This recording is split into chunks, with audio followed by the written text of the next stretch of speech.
உனக்குள்ளே நான் என்னை கரைப்பது அதுதான் அன்பே. காதல் காதல் காதல் காதல். எந்த வார்த்தைக்கும் ஒருவித அர்த்தமில்லாதது காதல்.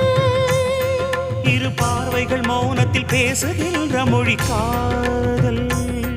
இங்கு கீழ்த்திசை சூரியன் நேர்த்திசை தோன்றினும் பாதை மாறி போகாது. காதல் காதல் காதல் காதல். உன்னை நினைத்து நான் என்னை மறப்பது அதுதான்